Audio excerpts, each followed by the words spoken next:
Welcome to another motherfucking podcast. It's your host and soon-to-be favorite rapper, Saved by Paris. Today, I have a couple guests with me. They are hip-hop artists themselves. Please allow me to introduce UA the duos Wally and SlowMo. Say what's up to the people and let them know where they can find you on social media. Hell yeah. What's up? It's Wally Boy UA, the younger brother, younger half, back at it. Yo, what up? It's your boy SlowMo, the older bro. You can find us on Instagram at UA the Duo or SlowMo_UA, Wally_UA. Check us out. Before we get into the podcast, if you're fucking with your boy, then be sure to rate the show 5 stars on Apple Podcasts. It helps me to move up the algorithm, which means more listeners and increased revenue. Help your boy pay his bills through your support and your support alone. Now, without further ado, first and foremost, how old are you guys and where are you from? Go ahead, Mo. I'm 27 and we're originally from Southern Cali, and we're now in Utah. All right, he said where we're at. I'm 23, the youngin', the baby. Same age, actually. Hey, nice. Jordan years. So you said you're living in Utah, but you're from Southern California, right? Yeah. So how was growing up in Southern California for you guys? It was dope, man. A lot of family, a lot of friends, a lot of street activity, So it was a lot of culture too, bro. You just soak up so much from so many different types of culture because of the variety of people that live there. So it was cool, man. It was a good time for sure. A reason why I ask this is because often in hip hop, we see artists who grew up in harsh environments and they seek change in their life through hip hop. So I wanted to ask if your environment, either growing up or even now, have had an impact on your career? Good question. That is a good question. Yeah, bro, definitely. What we've experienced growing up as kids, where we've lived, it all affects the type of music we do now, for sure. So I would say it does have a big effect. At least for us, it does. Yeah, Mo said it, man. That's on point. Well, you guys are brothers. You stated that in the beginning of the podcast. So I wanted to ask, how did UA the duo form? Were you guys rapping from like an early age, or did it come later in your careers? So me being younger, bro, Mo actually was doing it way early before me because we have one older brother, older than Mo. His name's Murda Classic. He used to do all our beats and like early on would produce our stuff and shoot our videos. So Mo soaked all that up from Murda, our big bro. Mm-hmm. And then me being the youngest and having 2 older brothers, I just soaked up double the game from each individual. So I was in high school. I ended up picking it up right when Mo was stepping out. He wasn't trying to do music anymore because he had been doing it for a while. So I was like, bro, let's do some tracks. Let's do some songs. And he finally budged, bro. He came in and was like, bet, I'll send you something. And my first solo tape had the first Wally SlowMo, but no group. Okay. It was just like feature. Yeah. And we kept doing songs, bro. We did like maybe 2, 3, 4 songs. Just put them on YouTube, like not monetary or anything, just for streams and stuff. And they got good reception, bro. So after that, we ended up we saw the chemistry. We decided to come up with a name. And before the rebrand, it was Underground Ambitions. So that's what the UA stands for. But after keeping that name for a while, we ended up rebranding at the beginning of 2020. And the name just stuck, bro. People called us UA anyways. So yeah, they fuck with the UA the duo now. It's a little easier to brand. So you kind of reeled your brother back in, SlowMo. So did you like get burnt out for a second, or you just whatever happened in life, maybe you just took a step away? Yeah. So that's exactly what happened, bro. I got burnt out, man. I was I think I was just trying to do too much all at one time. I've been engineering. I've been like mixing and mastering. So I was doing like all the behind the scenes stuff. And at that time I was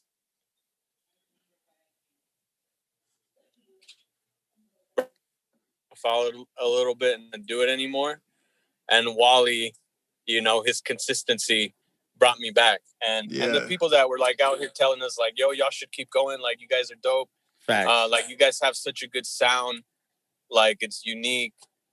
And so like just all of that, definitely it played a big part, bro. And I'm glad I'm back. I'm glad he brought me back, man. Yeah, bro. For sure, because I've been listening to y'all's music and oh, it's a little weird.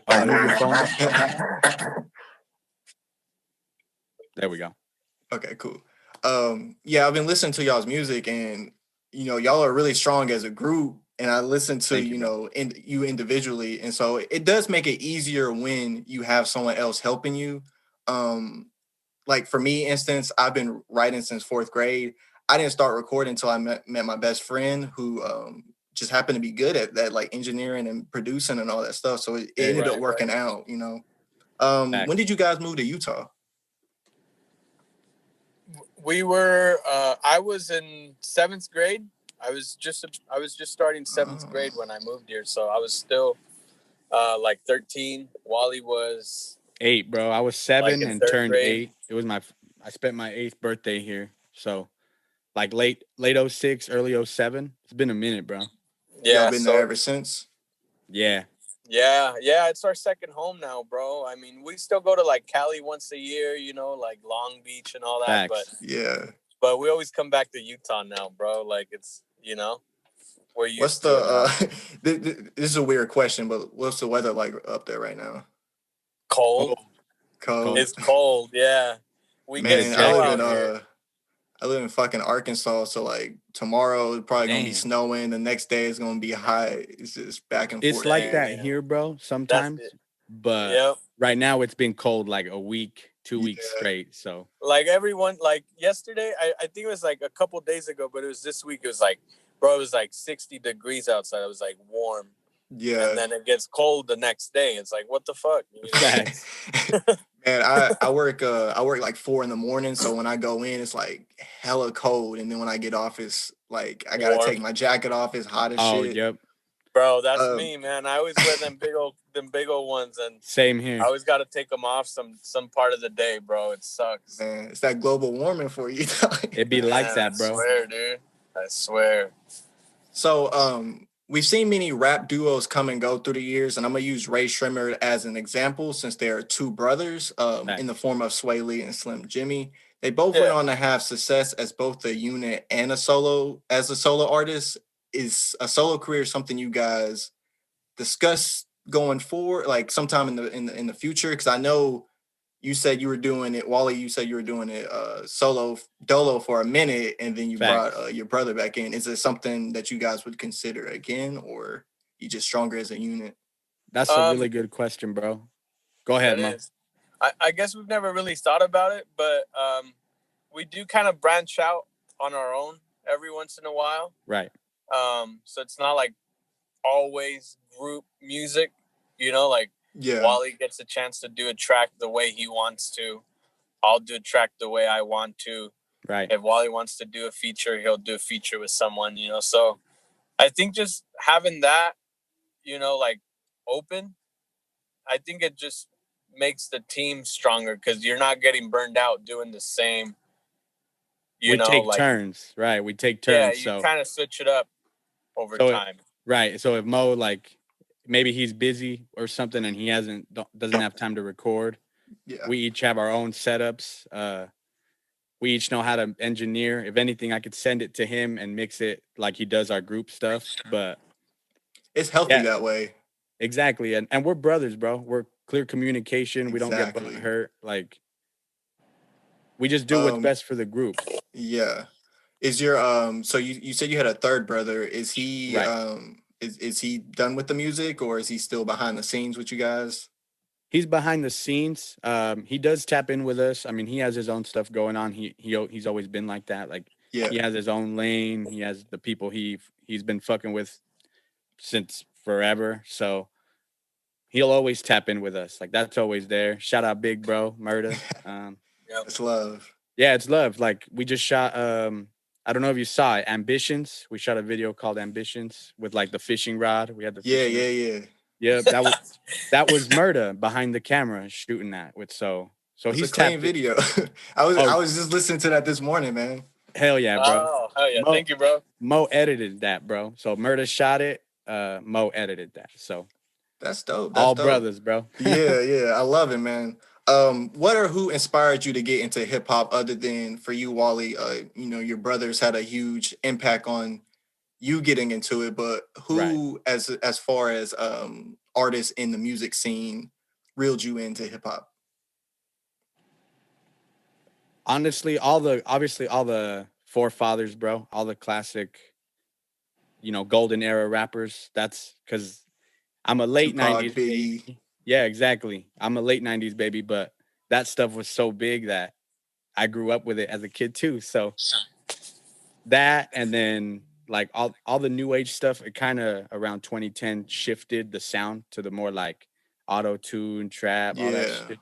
Migos, honestly, like I was on the Migos way early back in the mixtape days.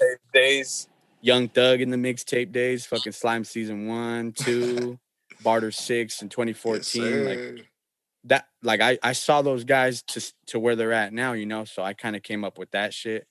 And Rich the Kid, like shit like Gucci Mane. So, and 3 6 Mafia, we can't forget that because that was because of Mo. You did say because of my big bros, but Mo was so into them that like I obviously was into them too. So I can hear some 3 6 Mafia in some of your songs, bro. And the fact that you're my age and you know them, like that's how deep rooted that sound is, and we fuck with that, man. DJ Paul, right? Exactly. Right. What about you, Mo? For me, definitely 3 6 Mafia, bro. I was just such a big fan, man. Like I had all their albums. Like if they had like the behind the scenes DVD, I was buying that too. Like Outkast also was a big one for me. Bro, they're just such a great duo, bro, and they were so unorthodox. Their sound was facts. Nobody else perfect for each other. Even their fashion. 3 Stacks was bro. Their shit. Fashion was man. And then Big Pun too, bro. Big Pun was a big one for me, also. Facts. And I guess all like the West Coast rap too, because we grew up on all the West Coast rap. Right. Snoop, Dre, Cube, like, and even Kendrick too. Like I'll throw Kendrick in there, Schoolboy Q. Like I'm a big fan of them even now. Like, hell yeah. So yeah, dude, I fuck with all the. I'll even throw J-Rock in there too, because I fuck with J-Rock heavy. He's hard. So yeah, I definitely some influences there. A lot from the West Coast for sure, but I try to keep an open mind. Yeah. I'm the same way, bro. Hip hop changes every day. You gotta, you can't stay stagnant. You cannot, bro. You get lost quick. How much time do you guys get to dedicate to your craft, and what's the creation process like? Ooh, that's good. Oh, good question, bro. I can start it real quick. Yeah, go for it, Wally. Okay, cool. Honestly, I just had to think about it real quick. But the process, like, at this point, we're comfortable, man. Like, we're comfortable where we're at. So it doesn't take much. I mean, we really put thought into it, but it doesn't take a lot to get going now. Like, our creative thinking just gets going. We throw ideas around, brainstorm, and bounce off each other. Or like Mo said, sometimes we have like individual ideas and we'll just approach each other with like, yo, I made a song today. And if Mo fucks with it, let's make that a UA song, or vice versa. Like, so it's just like, hey, let me get a verse on that. Yeah, it's kind of like, let me hop on that. And sometimes you drop something so hard, you gotta just be, bro, you gotta let me on that. Yeah, man. Like, bro, let me get on that, please. Extend the verse real quick. Yes, I've been there, bro. It'd be like that. What motivates you to stay on top of everything from creating music to promoting it, especially during COVID? Good question. Motivation is man, I don't know. I don't know if it comes down to like ego or not, but uh I just love hearing the people's feedback, you know, like the fact, like sometimes we get like DMs like, yo, that new track that you dropped hard. And then they'll tell us like, yo, I'm listening all the way from, you know, like this guy from Chile, bro, was, you know, fucking with us. And the Netherlands. The Netherlands, you know, and this other lady from Virginia DM'd us like, yo, your new track's hard. So like just that alone is a big motivator. And the fact that we can't do shows, bro, me and Wally, we're used to doing live shows a lot, bro. And right now we're on lockdown, so music's the only escape. And music videos, thanks to you, you're giving us something to do with the podcast. Thank you, bro. And then music videos too. We've been trying to focus on like music videos too. Content right now during COVID. Yeah, just putting content out more than anything. So we can't really do anything else. For me, like my biggest issue, I've been making music recording wise since 2015. My biggest issue has been consistency. And so this year, I thought I'm a very much a perfectionist. I like to hog all my stuff to myself before I let anyone listen to it. It'd be like that. It'd be like that. I feel it, man. This year I was just like, man, I gotta do something to keep myself busy, and that's how the podcast came across. And dope. Like you guys were honestly the first people to reach out to me, but it's like it almost like started a reaction. Like I've had so many other artists like locally, like, hey bro, I need to be on your podcast. Let's set something up. Man. I'm glad, bro. Like my mom says, dope. Oh, you know, shit happens for a reason, bro. My mother says that all the time. So we're big believers of that. Like when you're just you get what you give, bro. So as long as you're putting out good intent, good fucking, you know, feelings, you're gonna get something back, bro. So thank you, man. We appreciate you for having us. I appreciate you guys. And like you said, getting feedback, man, that's like I said, I like to hog my stuff, but every now and then you gotta get some feedback, and it lets you know you're doing it right. Yeah, facts, that's true, man. It always just kind of reassures you, you know. So it's always good. Yeah, in this game, it's easy to get in your head and think you're not good enough or whatever. But reassurance, Because sometimes we're our biggest critics, bro. Our own head. So exactly. Like you said, sometimes you just need an outside voice, a feedback from. And with the internet, bro, it's like people from around the world. You may not never have met them, bro, but they fuck with what you take the time to make. And exactly. And most artists, they blow up outside of their city. Like Russ, he blew up overseas. Facts. So with the internet at our disposal, it's we're balancing both, bro. We're at the point where we did the legwork here in Utah. Like people in all the big cities, like that might be an hour away, whatever. Like even they be fucking with us out there. So we did the home shit good, and we're also trying to take over the online shit. So it's like, yeah, bro. Speaking of which, like y'all's promotion is like fucking crazy. Who does most of the promoting in your in the group? I think both of us, bro. We're both. Yeah. We know what it takes, and it takes what it takes. So we just know we got to get up and do it every day, or it's a grind. Consistently. Yeah, it is a grind, bro. So we've seen, since we're talking about promotion, we've seen TikTok launch many artists into stardom. For example, artists like Lil Nas X and Roddy Ricch, who both blew up off of their hit songs due to dancing TikTokers. Right. Is this something you guys have considered? TikTok? Yeah, it is. Straight up, bro. I've talked to Wally about it, and it's you know, like how could you not? It's such a big platform. Right at our disposal. Anybody that's serious, you know, like you can't really overlook it because it's so huge, bro, and it's proven to, you know, like you said, be successful, launch artists into stardom. So, yeah, it's hard not to to try or not to want to try the TikTok. And anything, go ahead. Yeah, and it's not that we're not like necessarily not trying to make a TikTok song, but like if it happens, like he said, bro, who are we to deny that? Who are we to deny that open door from TikTok? Like it's such a big thing. Exactly. I mean, as content creators, you gotta use everything. Nothing's off limits. Yeah, exactly, bro. It's you gotta use these tools to the best of their abilities. Facts. So I saw you guys had a song, and I'm probably gonna butcher this. Tamarino? Yeah, Tamarindo. Cool, right, you got cool. It. So you guys are Hispanic descent, correct? Yes. Correct. As a Mexican American, how do you pay homage and respect your culture through your or represent your culture through your music? I think in a way we lack that, I felt, and so that's why Tamarindo came about, bro.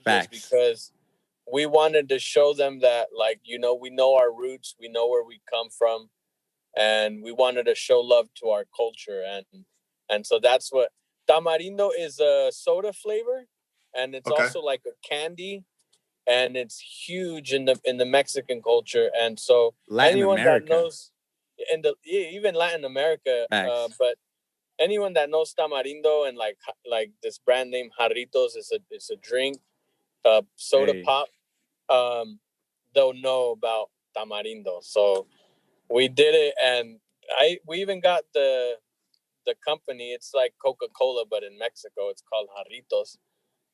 They fucked with us on Instagram because of the Tamarindo. So they liked the post, reposted us on their story. We had pictures with the soda with Tamarindo on the soda flavor, and they fucked with it, bro. And I got really good marketing, man.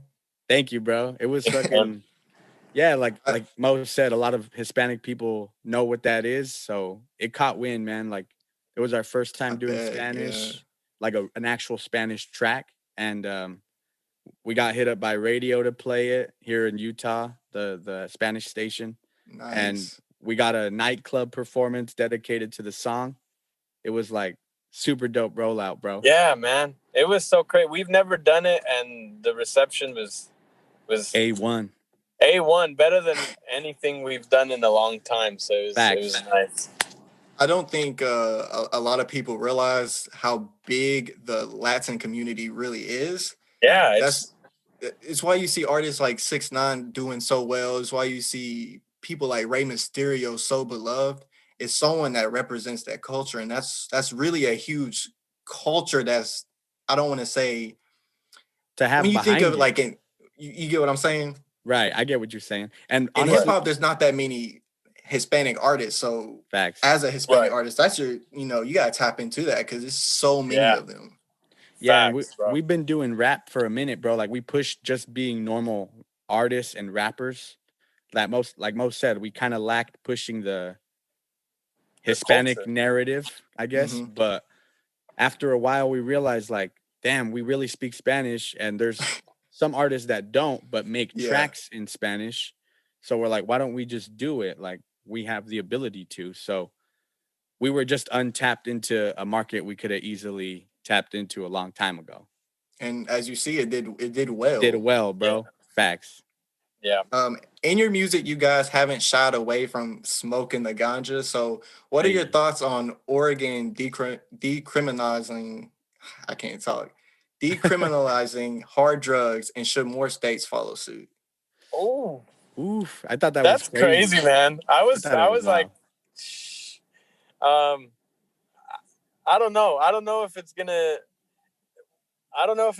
do good or if it's gonna do bad. Right. For the people of Oregon. But my logic is a lot of people want what they can't have. Facts. So the fact that they decriminalize it, maybe it'll take temptation away from people that have been wanting to try it. And I don't know. Who knows? I don't know. It's a crazy one, dude. It could go both ways. It could go both ways, yeah. Either way. Sword, bro. Yeah. I think the biggest plus is people who, like addicts that have a real problem, can get the actual help instead of getting sent to prison for it. And bro, there's nothing wrong with marijuana, bro. So Yeah. Like, you know, versus the 80s, the 90s, the hard like crackdown on you know, all these black men getting sent to prison with these long terms. Like right. Unfair ass terms. Right. And it'd be ridiculous terms, bro. Like, cause they would even, and they have proof that, you know, like a white person will get, you know, like way less time for the same fucking crime. It's ridiculous. Or we see like maybe like someone who killed somebody get like 10 years, and then somebody who has some weed on them get 30. It's ridiculous, bro. Lame, bro. Straight lame. Speaking of ganja, I think you guys have a hit with SAS, Smoke a Sack. Hey, yep, that's the one. Is there an album in the works? And if so, what can people expect? Can we expect more stuff like this, or, you know? You could definitely expect more stuff like that. And part 2, there is an album on the way. Bud Brothers 2. I mean, we're a duo, the Bud Brothers. We both smoke. I fucks with it. That's our little series right there. We're on the second installment. All produced by. Go ahead. Is it complete, or? We're doing revisions. I would say we're doing revisions. We got a lot of content. Go ahead. Yeah. We are. We have a lot for it right now. But it's just been like a while in the works, so we want to just go back and just make sure, you know, like everything see what we got current, you know, and everything's good. But we're probably gonna add a little bit more to it. But pretty much every song on there is about ganja and smoking. So if you're gonna have a fast session, you can throw that whole shit on, dude, and have a whole session to it. I fucks with it, man. So earlier you did mention that you guys have done many live performances so far. What was your first live performance like? Tell them, Mo. And it's funny because we're just talking about ganja, so. Our first live performance was actually with Afroman. Yep. It was Because I Got High. And you know, that guy, Because I Got High. And so we opened up for him, and bro, it was so dope because we got to meet him afterwards. Yep. And dude, he was super humble, man. It was cool. We didn't smoke, sadly. But we did talk, bro. We did talk for a while. It was at a bar. It was a big bar / venue that's in Salt Lake. Mill Creek. In the Mill Creek area, or it's like East Salt Lake, you know, but it's pretty cool. Yeah. Did you guys have crowds that didn't know you or your catalog prior to you performing? And if so, is there any advice for other up and coming artists on how to handle that? Good question, bro. I'll give you my perspective, and Wally can maybe give you his. Dude, there's been crowds we've done where no one knows who we are. Like, we've traveled to other cities just because just because one person that's doing the show knows us, they bring us on, but no one over there really knew us. And sometimes it could be hard, dude, because no one will show you love, you know, but you just always got to perform like, you know, like everyone's loving it, you know, like you always got to give it your all. You're an entertainer, and you can't get in your feelings about it, you know, because not everyone's going to come support you just because you want them to, you know. So you just got to put in the legwork, keep your head down, give them all you got. And bro, I think almost every show we've had, there's always been at least one person that comes up to us right after. Like, hey, you guys did such a good job. And it's like someone we've never met, you know. And so just that one person alone, even if it's one out of hundreds, feels dude, good. It just makes your night, bro. Facts. Yeah, just to piggyback off SlowMo, that's 100%, bro. Like, it comes with the territory of being an artist, of wanting to have a stage presence. Like, you just got to be prepared. Not everyone might know you like your fans do, or the people that fuck with you do. And you just got to be prepared for people's opinions. Like, everyone has their own taste, their own flavor. Like, you might not hit everyone's taste buds. So Be ready, be open-minded. Like Mo said, dust that shit off. Just act like it was a successful show and push on to the next one, bro. There's going to be plenty more opportunities, man. And you won't know if you don't try. So keep that shit going. I love it. And what works in your guys' favors is you're a group. So, at the end of the day, y'all just got each other's energy to vibe off of if the crowd's not, vibing. You said it, bro. Yeah, and that's what honestly brings, like Mo said, we get 1 to 2 new people at the end of every, if it might be a local show, it might be we opened up for a big artist, but like 2 out of 3 times we do get those 1 to 2 people, and shit, it feels good, bro, to just know someone that doesn't know you and just heard your music, they fuck with that like any other big artist. So it just kind of makes you feel good, makes your night, that shit's tight. Absolutely. Is there any advice for newer artists on how to put themselves out there to maybe reach out to do a live performance, how to reach out to venues and whatnot? Any advice? Go ahead, Mo. Yeah, like if you really want to, the way that I started doing it is I would just like Google, like upcoming hip hop events in my area, and then I'd just see what was out there, and if I saw something that maybe was like a local bar or something, I'd try to get a number and like, hey, who can I talk to about this show you guys are doing? And dude, most of the time they'll be like, oh, you got to call Scott or you got to call Steve, and they'll give you like an email or a number, and bro, that's your way in, and once you get in with them, and if they like what you do, then they'll just start hitting you up on their own if they have anything coming up. So that's kind of it's a little bit more legwork, but it gets you in either way.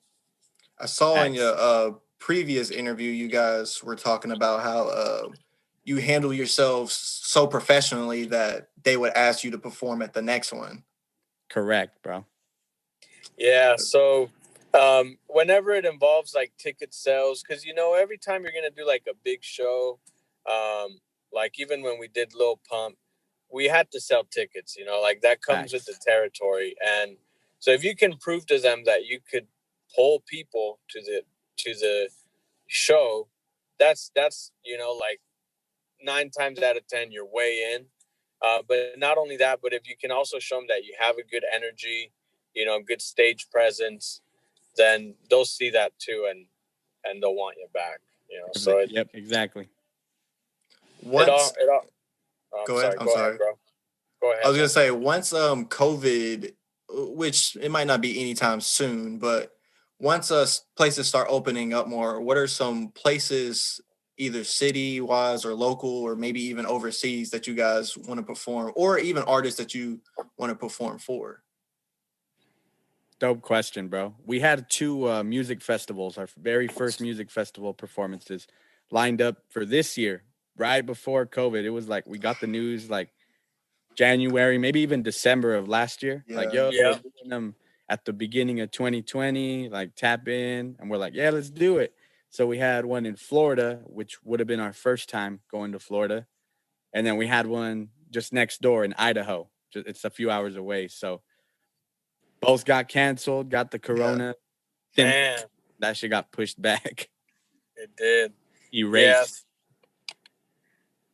That sucks, bro.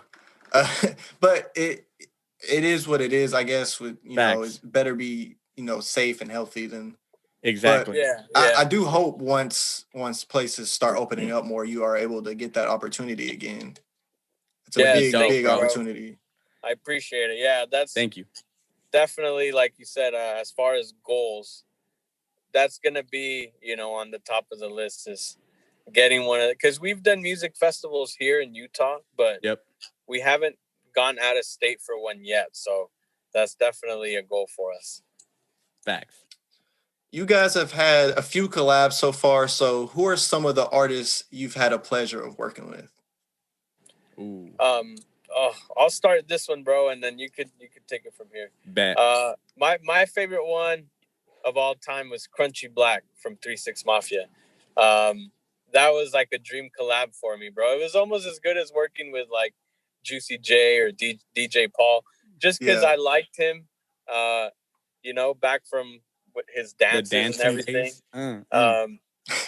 But that one was dope because we got to meet him personally. We actually had a studio session with him. He asked us to do a hook for him for one of his songs. So it ended up like creating a relationship in a way. And so that one was, you know, definitely one of my all-time favorites with Crunchy. And then for me, bro, right after we did that one, because that was like a, you know, like he looked up to 3 6 Mafia, you know, for Mo. So that was like a dream collab.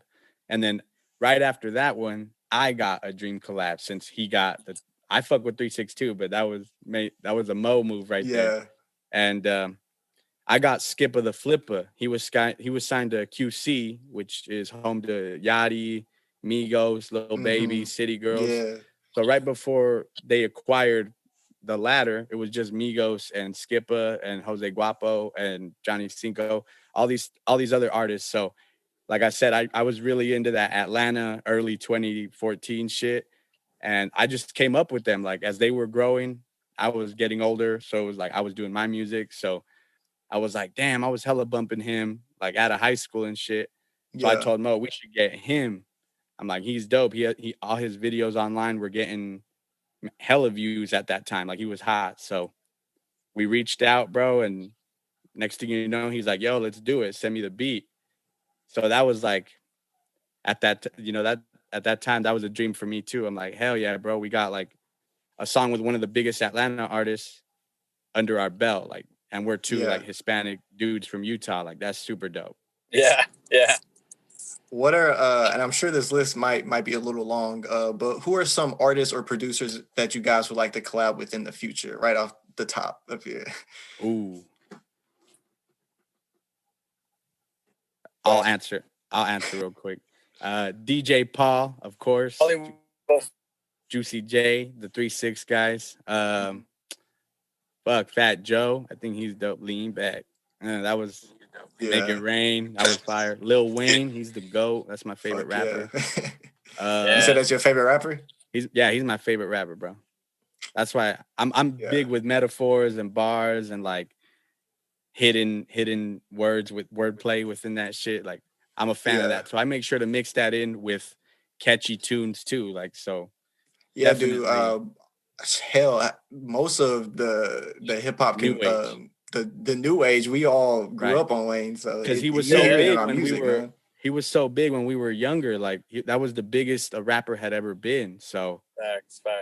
He just made us all want to grow up to be that. Like that shit was dope, bro. And honestly, to this day, his wordplay, he freestyles everything. His shit is just sharper than ever. Like, I'm a big fan, bro. Man, when I think of an artist that's anywhere near close to Lil Wayne, it had to have been Juice WRLD. Like freestyle wise, like the kid could just keep going and going and going. That's true. He had some good freestyles. I came across a lot of his. R.I.P. to Juice. But I was gonna say he really passed the torch to Drake. Like Drake is now the biggest rapper you can be, and the only person before that was Wayne. So like he successfully showed him how to fucking do it. Like so at this Drake point, just chilling at the top by himself at this point. for probably since Take Care maybe to now, like a whole decade, just about. Facts, bro. That's crazy. They don't even try no more. He just drops the track. But that's what we'd love to be there, bro. That's 10 years of longevity. Like that's a decade right there. Yeah. And you know, he always has acting to fall back on and other which he hasn't, surprisingly. And he's hilarious, bro. Those SNL skits. They were gold, bro. Those are funny. I'm surprised he hasn't branched out yet to movies and shows and stuff. Facts. I know. I think he will eventually, for sure. He's just dominating the game right now. He's too busy. Yeah, so. might as well. Running laps. Might as well. But for me, probably a dream collab would be Snoop. Snoop would be a dream collab. That'd be dope, bro. Oh, Snoop Dogg, man. The Uncle Snoop.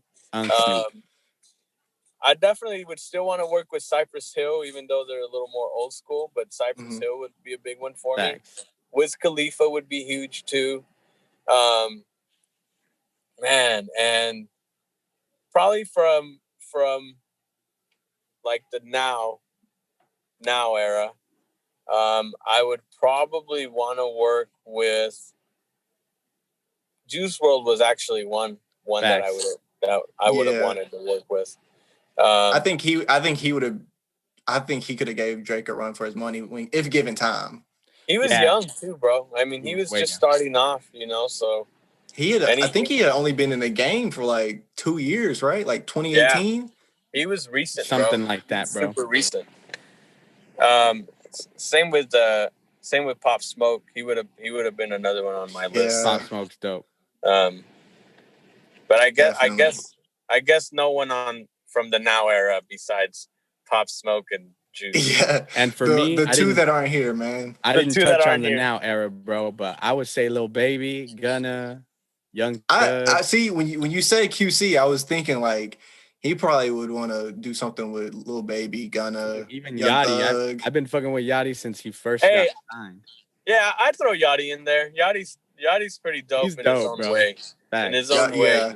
Yachty's unique, and he's a good person outside of the music. Yeah, exactly. That's what gravitates me towards him. Is he seems like a funny guy, a genuine dude. Any advice for upcoming artists on reaching out to some of these bigger artists? Since you guys have reached out to multiple artists to collab with. Yeah, you always gotta reach out, like, just be humble and also like just don't really expect much, like just reach out and hope for the cross best. Your fingers. And be money ready. They like when you have money ready to go. Yeah, absolutely. Money talks. If you're getting in the rap game or in the music industry, that's one thing, bro. You gotta be money ready. Money talks. Money makes people move. So you gotta spend money. If you get a respond, and if you're gonna reach out, if you reach out, you gotta have some funds ready to go, because they're not gonna say yes. Yeah, they either say a budget or a certain number they just expect like right away. So yeah, and if you really want them to get involved, and this is just kind of some free game jam. Give them options. Don't just send them one song. Like, send them a few of them. Like let them pick. have them pick the one they like the best. And that way they at least pick one they genuinely try to like. At least, that way they're not chained to one song. Some random song or like a pre-written or like something for another song. Yeah. Because since we're talking about other artists, are you guys familiar with the versus battles? Yep. Gucci versus Jeezy today. Gucci, who you guys got for that one? So Wally is from the Gucci era. Facts. I'm from the Jeezy era, bro. So I fuck with Jeezy heavy. Wally fucks with Gucci, and I'm cool with Gucci too. I like Gucci a lot, but I just want to watch it, honestly. But the only thing is they have real beef, bro. I know, bro. That's why I want to watch it, because I don't know what to expect on this one. I don't know if y'all saw, but like half an hour before we started, Gucci went on his official YouTube, the one under Atlantic, and he fucking threw up the music video to the Jeezy diss where he says, "Go dig up your dead homie." So I'm like, damn, he's getting disrespect right off the bat, bro. He was calling him Snow Cone. He was like, "Yo, what Snow Cone?" See, I was thinking like, there's no way they're gonna come with their diss songs, because I feel like that's tension, bro. Like, I think they didn't put the diss songs on. I think they put out a track list of what was gonna be played, and I don't think that made the track. I don't think the disses made the cut. I don't think they did. Are they gonna be in studio like all the other ones have? They said they were. They said they were. Oh my! We might see hands fly. Hey. All right off the bat, Jeezy. I'd rather see hands fly than bullets. They better pat them boys down. We don't need more rappers dying, bro. I agree, bro. I agree, man. Especially fucking Boosie's rapper just died. Mo, he got shot. King Von got shot. Benny the Butcher got shot in the leg. Benny the Butcher, yo. Boosie got shot in the leg. Like, all in a week. Like, God, all in a week, bro. Even if you take like hip hop the last 3 years, bro, like We've lost XXXTentacion, A lot, bro. Mac, A lot of Smoke, death. Mac Pop Miller, Smoke, Mac Miller. hella people, bro. R.I.P. Like, sad to see even creatives Lil fall, bro. Peep. Lil Peep was within the last 2 years Lil too, Peep. right? Yeah, he's either 3? 17 or 18, but yeah, he was Yeah, recent. Right around there. that He was time. recent. Yeah, facts. We just hip hop's losing so many people. And with that being said, there's been a lot of deaths in hip hop as of late. Knowing that tomorrow isn't promised, what is UA the Duo's goal for today? What are you looking to accomplish in hip hop before the dust settles? Hey, We definitely man, we definitely want to try and leave a mark some way, somehow. We're gonna leave a print. We don't know how yet, but we're working towards that every day. facts. And like you said, bro, we appreciate every single day because you just never know what's gonna happen. Facts. And we always, we're very goal oriented, so we have goals that we work towards that keep us going, every day. Right. Yeah, bro. Just to touch on that, like you said, stay goal oriented. Like we know what we want to. We just want to make an impact, so we make every move, every next move, the best move. Like even if the last one was a good one, we just keep that train. We try to top each one.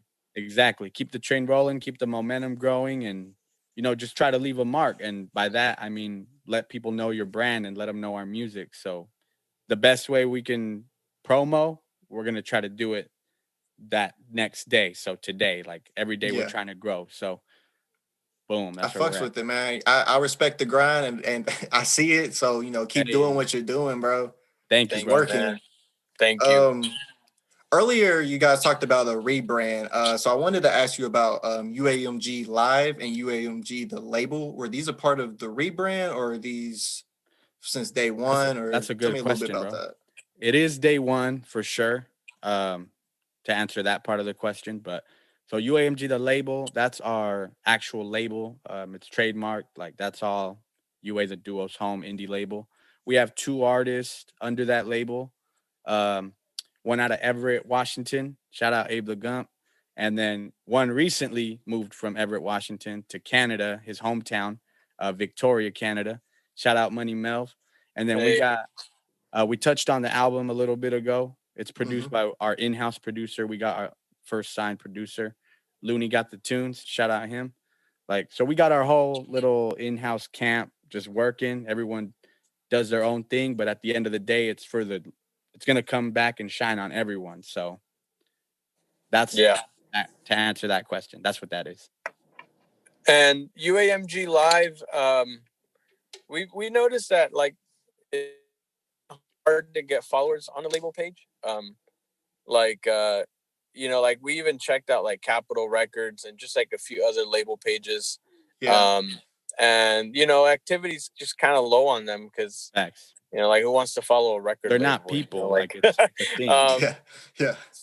So UAMG Live was kind of in an attempt to rebrand the whole label and just make it kind of as an entertainment page where we just post updates about all the artists and music culture. and just culture stuff. So that was in a way an attempt to just maximize our reach, to try to reach more people, and at least not make it seem like, oh, it's just a label page, at least there's more to it than just a record label. Facts. And this is a fun question. Would you guys consider a face tattoo? Ooh. Face tattoo. I think I have thought about it. I ain't gonna lie. I would say if we make a consistent amount of money off music to where that's what we do, hell yeah. It just adds to our artistry. Yeah. If I don't got to worry about job interviews, then yeah, I'll do a face tattoo too. Facts. I'm with y'all, bro. When the money starts flowing in, I get at least 2 face tattoos. I don't know Right. Exactly. And some jewelry, maybe a house. Oh God, bro. So with the information you know now, is there anything you guys would have done differently versus when you first started in the game? That's a good one. For sure, bro. Go ahead, Mo. Yeah, I've talked to Wally about that a lot. Yeah, man, we've grown so much. I mean, we've been at it as a group now for in December 6 years. 6 years. So and we've learned so much every year, bro, and from since we first started. So yeah, there's definitely so much that we would do different. The experiences that we've had, though, we wouldn't change them for the world. Facts. But there's definitely things that I wish I could have applied back then. Yeah. That I've learned, now. The only thing with that is, I mean, things went that way to get us where we are today. So we can't forget that experience or like try to alter it, because then we might not be here today. But right, if I could go back and drop some gems like, yo, promote yourself this way or do these certain methods, like, yeah, I would hella do that. I agree, bro. Me and my friends run a rap group too, and we talk about it all the time, like stuff that we fucked up on in the beginning. And yeah, bro, as much as there is some things we would want to change, at the same time, you wouldn't be who you are now if you didn't go through that. Yeah. And like you said, bro, everything happens for a reason. What doesn't break you makes you, bro. Yes, sir. Back. Before we close out the podcast, are there any final thoughts? Let them know, Mo. Yeah. Final thoughts are, thank you, man. Thank you once again for your time. Thank you guys, man. And also, don't forget to follow us. If you guys like our vibe, like what we do, or maybe wondering what we might do in the future, check us out at UA the Duo, UATHEDUO. Spotify, Apple Music, anywhere you can stream music, any YouTube, social media platform Napster. That you can think of. No MySpace though. Google Play. Nah, not MySpace.